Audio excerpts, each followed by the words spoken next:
Adams, who's the executive director of the Institute for Peace and Prosperity. And Daniel, as a co-host, I'm glad to see you here again today. Good to be back. Good. All right. You know, just recently, I saw an article in the Houston Chronicle. It was a local article. It had to do with somebody dying in prison, which sort of caught my attention. And the story went that he died from probably meningitis. And I thought, well, why was he in prison? Why was he in a cell with a bunch of other people? It turned out to be one of these drug issues. He had been arrested a while ago. He was on probation, and he broke his probation, was caught with cocaine. So serious stuff in this day and age.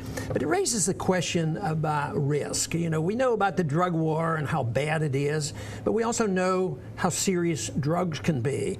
But there are so many things that are risky in society, anywhere from touching a hot stove to watching out for automobiles. And who teaches us, and how do we manage risk? What if we eat too much or whatever? So under these circumstances, it was assumed under the drug war that this guy was caught.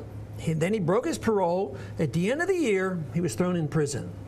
And he came down with meningitis, and he died from this. And it just seems so out of character of what a free society would be all about. I think there's so many wrongs here. What was the kid's background? What was the young man's background? Well, it wasn't one of these kids that you might think of that is destitute and out on the street and a drug dealer and all these things. He's a graduate of Baylor University. He worked in a youth camp, and he was struggling with this. And, you know, I think of drugs like this. Some people consider it just a sin. You know, if you're a good guy and behave yourself, you won't use drugs, and that would solve the whole problem. There may be that certain things can be taught, you know, socially by parents that may come close to that, but that's really not the issue. And the other is making it a crime, you know, and if it's a crime, then we're going to be able to risk this. I happen to think, possibly because of my medical background, that it's more in a category of a disease, because, you know, a lot of people can drink a little bit of alcohol every night and never use it excessively, and others, they just go nuts over this. So, and this is the way with drugs. But to me, the issue here is measuring risk.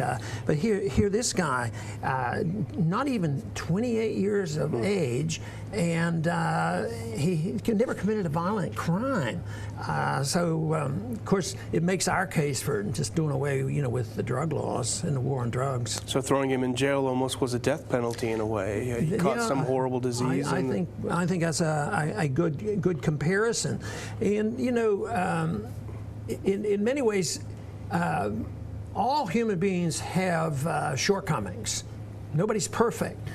And our argument is that for most things, people should make up their own choices, and sometimes they're bad and they suffer the consequences, and others close to them can help. But I don't know why those who like big government and like war on drugs want to put certain individuals who may have an abnormal desire to rule over other people, put them in charge, and think that they can do right. If they're opposed to the individual making their own decision, why is it so wonderful to put somebody in government to make these decisions? And then, you know, you could look at the airport. Are we safe at the airports because TSA is there? And evidently, with this recent case about Germany wings, I don't think they did a very good job there either. Well, that was the U.S. government right after 9/11 mandating that the flight deck has to be secured and you could never get back in, and here it works completely against, and then a lot of people died because of it. You know, I was thinking about wondering how this could be, and maybe this is maybe a stretch, but maybe if that pilot was armed, it would have been very legitimate, dangerous in itself, to shoot that lock off or something. What a tragedy that was. But governments can't seem to solve these problems when it comes to drugs and treatment. Just think of how they try to treat kids that are emotionally disturbed, and they give them psychotropic drugs. And by the way, that pilot on Germany wings, he was on drugs, on psychotropic drugs, and actually had an injection, and that's government, you know, so often regulated. It wasn't even an illegal drug. It was illegal management by government that weren't able to screen the pilots. So. Well, the other issue that I thought about when we discussed this at first was remember the government's food pyramid that they came out with a couple of decades ago. They came out with the recommendations of what everyone should eat, and obesity started shooting through the roof. Right. You know? So it looks like they got it wrong, and they're having to redo it. But the basic principle here, I believe, is everybody is exposed to risk. Who's the most responsible to deal with the risk? To me, it's the individual and the family and friends and neighbors who might help. But when all the burden is thrown on the government, you really give up way too much liberty. At the same time, they don't achieve anything. They're trying to make us safe, whether it's direction on food and what we eat, but they're trying to make us safe from drugs, and this is how they do it. They take a guy that needs a little bit of help, you know, and here he ends up dying of meningitis in a prison that we're housing other drug people too that were using drugs. To me, I don't think it's a very good idea to depend on the government for very much at all. About all I'd like to depend on the government would be is to do their very best to guarantee our right to take care of ourselves and maybe restrain the illegal use of force when people become violent. Yes.